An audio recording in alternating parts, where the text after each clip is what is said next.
Сегодня бытует мнение, что жизнь, в которой мы живем, все, чем мы обладаем на сегодня, наука, культура, медицина и так далее, достигнута благодаря научной мысли, которая была принесена коммунистами после 1917 года.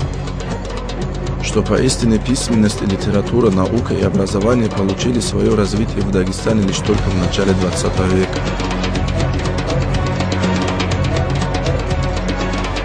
Насколько это мнение верно и что на самом деле представляла собой научная мысль в Дагестане, сегодня мы постараемся узнать.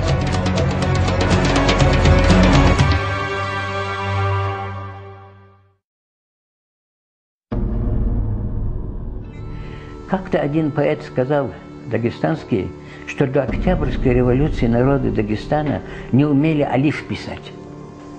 Что это означало? Алиф – это первая буква арабского алфавита. Значит, дагестанцы одной буквы даже не знали. Это было, конечно, это было преувеличение, слишком большое преувеличение для того, чтобы, конечно, показать огромное значение Октябрьской революции. Никто это не отрицает. Но на самом деле, этому времени, когда было сказано, что дагестанцы не умели алиф писать, дагестанцы могли отметить, праздновать тысячелетие, собственно, дагестанской литературной традиции. Дербент – город, откуда и началась эта тысячелетняя традиция дагестанской науки. В VII веке, еще при правлении праведного халифа Умара, ради Аллаху анху, в Дагестан пришли арабы, после чего началось развитие мусульманской культуры народов Дагестана.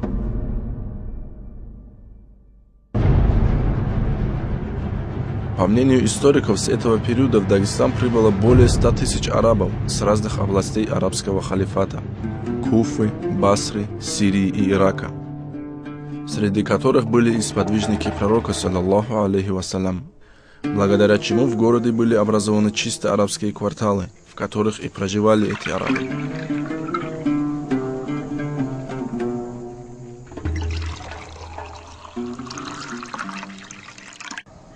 У нас первые рассказы есть, это знаменитые суфийские трактаты, есть исторические сочинения, есть хадисоведение, и Дербент, именно Дербент в 10, 11, 12 центров был одним из крупных идеологических, культурных центров на Кавказе. Дербент состоял, там много было суфиев, там много было историков, много было знатоков хадисов, были многие, которые знали этику, догматику, но одним словом, это был город фактически, где было очень много восточных ученых, в том числе и дагестанских. Присутствие арабов сказывалось на всех сферах жизни, это наука, медицина, архитектура и так далее. К примеру, по сей день сохранились памятники архитектуры той эпохи. Эта мечеть была построена в VII веке сподвижниками пророка, саллаллаху алейхи вассалям. Она является самой старой мечетью в Европе. Ее посещали многие известные личности из средневекового Востока, такие как историк из Андалусии Адер Кудат аль-Гадайри, который впоследствии был погребен здесь же, в Дербенте. Здесь жили и творили не только ученые из арабских стран, но и дагестанцы. К примеру, как Абу Бакр ад-Дарбанди, который является автором самого старого классического суфийского трактата, дошедшего до нас. В конце XI, начала XI века был написан знаменитый суфийский трактат Мухаммада, сына Мусы ад-Дарбанди, который называется «Базилик истин и сад тонкостей». Этот трактат до сих пор изучается учеными и готовится к изданию. Ислам, конечно же, не ограничивался пределами Дербента. Хотя тяжело и медленно, исламская наука проникала и в другие области Дагестана. На север по побережью Каспийского моря и на запад в горную часть Дагестана, что имело особый успех после X века. Зачастую арабы, распространявшие ислам, обосновывались в Дагестане и оставались здесь проповедовать навсегда. В 1450 году Комухай умер, ученый, прибывший из Аравии, не из Аравии, из Йемена, Ахмад аль-Ямани. Может быть, вы слышали о нем. Это крупный ученый 15 века. Он приехал в Дербент сначала. Он хотел распространять ислам, укрепить, вернее, ислам в Кумухе. Стал дагестанцем, лакцем, женился там, обосновался. Написал свою книгу «Вакф аль-Мурад». «Вакф аль-Мурад» – соответствие предмету желания. Один из первых суфийских трактатов в Дагестане, который был написан.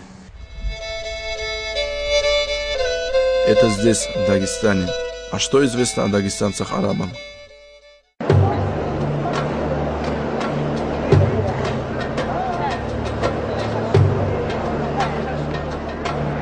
Медина – один из 3 самых святых городов мира, куда в период хаджа стремятся миллионы мусульман, среди которых тысячи дагестанцев.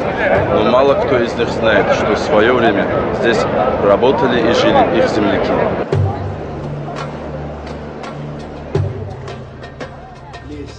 Здесь, в центре ислама, в городе посланника Аллаха в Медине, нам удалось встретиться с доктором Абдулбаситом, с директором Центра исследований и изучения Медины, который рассказал, что о Дагестане здесь знают не только благодаря легендарному имаму Шамилю, но и благодаря другим, более ранним предшественникам имама.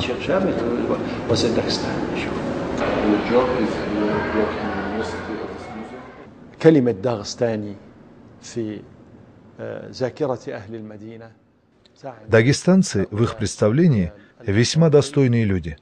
К примеру, Абдуррахман Ансари, автор сочинения о жителях этого города, живших здесь начиная с XII века хиджры, называет дагестанские дома обителями науки и этики. Это означает, что выходцы из дагестанских семей были известны как прекрасные ученые, литераторы и поэты.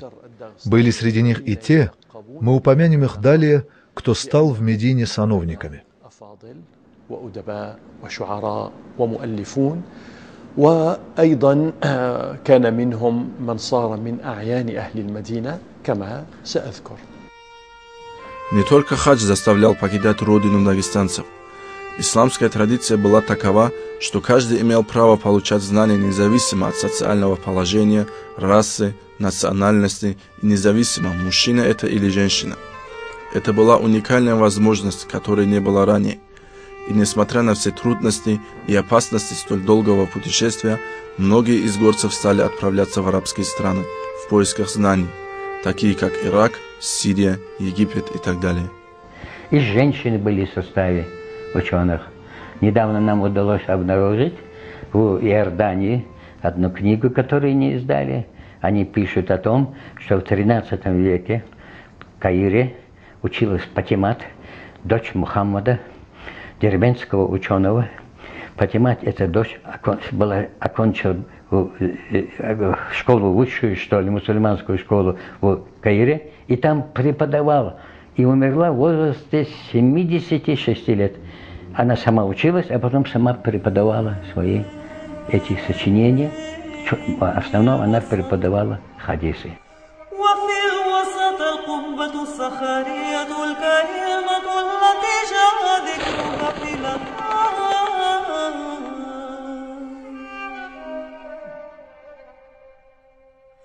Начиная с XI по XII век, до XIII века, до монгольских завоеваний, многие дагестанцы учились за границей. Учились в Багдаде, учились в Дамаске, учились в Медине, учились в других городах.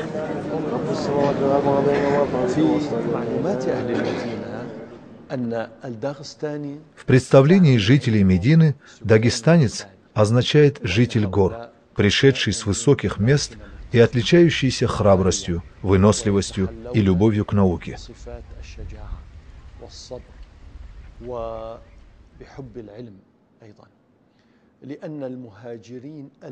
Так как первым попавшим сюда переселенцам, о которых сохранились письменные свидетельства, были свойственны именно эти качества.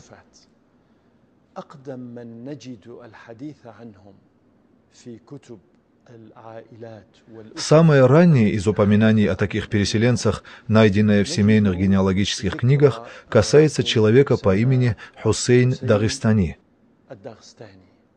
Он приехал в Медину в 1000 году хиджры, то есть 432 года назад.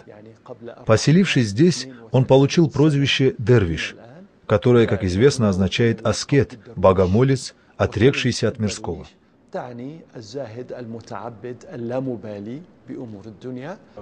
Как нам стало известно, дагестанцы не просто обучались в арабских странах. Многие из них были уважаемыми учеными. Как говорит доктор Абдул-Басит, дважды на пост муфтия Медины были назначены дагестанцы. Звали его Абдус-Салам ибн Мухаммад Амин ибн Шамсуддин Дагестани.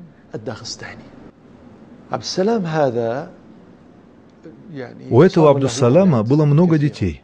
Стараясь сделать их учеными, он дал им высокое воспитание в духе любви к науке и религии. Сначала дети обучались дома у отца, а затем у алима в мечети пророка, саллаллаху алейхи вассалям. Переходя последовательно от чтения Корана к тафсиру, затем к языкознанию, фикху, иностранным языкам, они превзошли в этих науках других, а со временем и сами стали наставниками и учителями в мечети посланника Аллаха, саллаллаху алейхи вассалям. Наиболее известен из них Умар ибн Абдус-Салам, писатель, автор многих сочинений. Другой сын Абдус-Салама, Абу Бакр, тоже внес заметный вклад в науку. Он, как и его брат, начал обучение у отца и завершил его в мечети пророка, саллаллаху алейхи вассалям, а затем стал одним из шейхов мечети. Позже османское государство назначило его муфтием ханафитов в лучезарной Медине.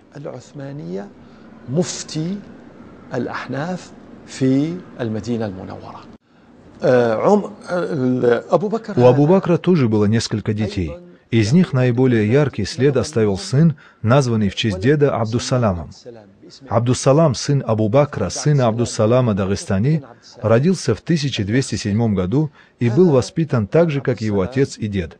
Он прославился тем, что еще совсем маленьким выучил Коран, а также проявил себя в изучении фикха. Шейхи видели, что он хорошо усвоил науки, и его назначили преподавателем в мечети пророка, саллаллаху алейхи вассалям. Позднее он стал заведовать выдачей фетв. Это произошло уже в эпоху саудитов, конечно, в первую их эпоху. Этот Абдус-Салам II имел сына Усмана ибн Абдус-Салама ибн Абу Бакра ибн Абдус-Салама Дагестани. Видите, какая преемственность в передаче научных знаний возможна в рамках одной семьи. Время жизни этого Усмана пришлось на эпоху, близкую к нашему времени. Конец позапрошлого, начало прошлого века. Он умер где-то 70 или 80 лет назад. Его считали одним из великих шейхов Пресветлой Медины, высоко проявившим себя в нескольких науках – фикхе, тафсире, таухиде, а также поэзии и прозе. Кроме того, он был мударрисом в мечети пророка, саллаллаху алейхи вассалям. А в 1294 году, то есть приблизительно в начале XIV века хиджры, работал в ней имамом. Он застал и время становления современного саудитского государства, был отмечен его правителями и назначен муфтием ханафитского мазхаба, оставаясь им вплоть до 1319 года хиджры.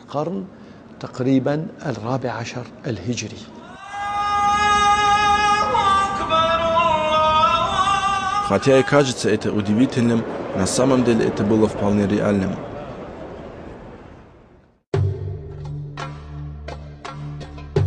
В XI веке Дербент и некоторые районы Южного Дагестана оказались под влиянием сельджуков, после чего в 1075 году в селении Цахур было построено медресе университетского типа, по образцу главного университета Низамия в столице халифата в Багдаде, в которой преподавал известный имам Аль-Газали. Медресе в Цахуре относится к ряду высших школ, которые были основаны согласно приказу знаменитого визиря при сельджуках Низам Аль-Мулька по всему халифату. Такое функционирование в единой системе образования халифата дало новый импульс развития образования и сделало Цахур главным научным центром не только Дагестана, а всего Северного Кавказа. В селении Цахур в конце XI века было создан медресе. Еще в Медине не было медресе. А по багдадскому образцу, этому образцу медресе. Потом медресе в дагестанском селении Шари, потом в медресе в Дребенте, потом в Кумухе, а в 15 веке Кубачи везде было медресе. Многие дагестанцы были учениками Аль-Газали. Мы знаем имена учеников Аль-Газали. Мы знаем имена учеников Аль-Газали, которые учились там у него. Газали жил в Багдаде. Правильно? Он и умер, он свою деятельность начал в Багдаде. Свои знаменитые медресе Ан-Низамия он создал в этом Багдаде. Покиньте свои стада, покиньте, братья. Поистине все мы от Аллаха, и к Нему вернемся.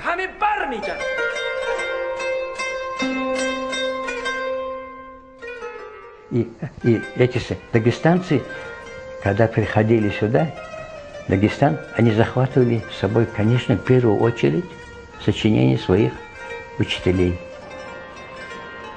Так в Дагестане стали создавать библиотеки. Литература привозилась из арабских стран Ближнего Востока, а наиболее популярные из них переписывались здесь же, в Дагестане.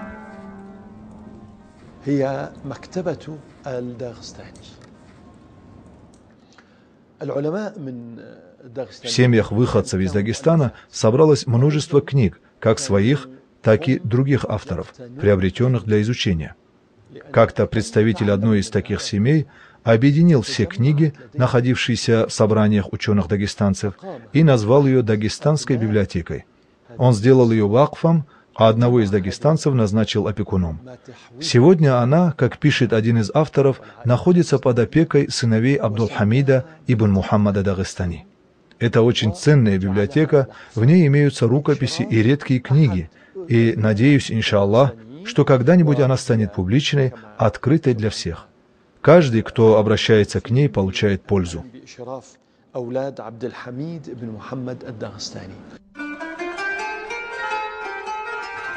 И в Дагестане была группа лиц, которая занималась копированием. Кто любительским копированием, кто учебным копированием, а кто профессиональным копированием. Был такой Гарун, сын Ахмада, из селения Шари. Он жил в 15 веке. Он переписал книгу «Ихья улум-ад-дин». Вы знаете Аль-Газали, знаменитого великого суфия и ученого средневекового мира. Он умер в 1111 году. Его сочинения нашли в Шаре, святилище, переписаны кем же? Этим Гаруном.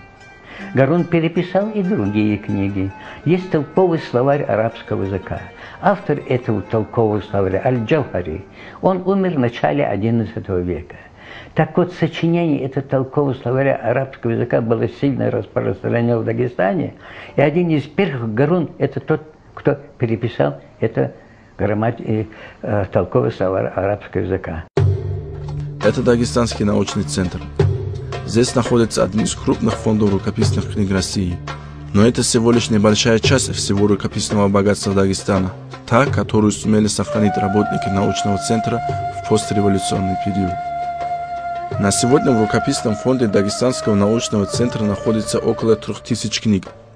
Рукописные материалы, находящиеся в фонде, хронологически охватывают период около 1000 лет и отличаются исключительным тематическим разнообразием. Лексикография, художественное творчество, коранические науки, мусульманская юриспруденция, переписка должностных лиц Дагестанской области и так далее. Есть здесь и такие ценные экспонаты, как самый старый датированный Коран в мире. Собственно говоря, самая древняя рукопись, которая у нас есть в нашем рукописном фонде, это вот Коран, который был переписан почерком Куфи.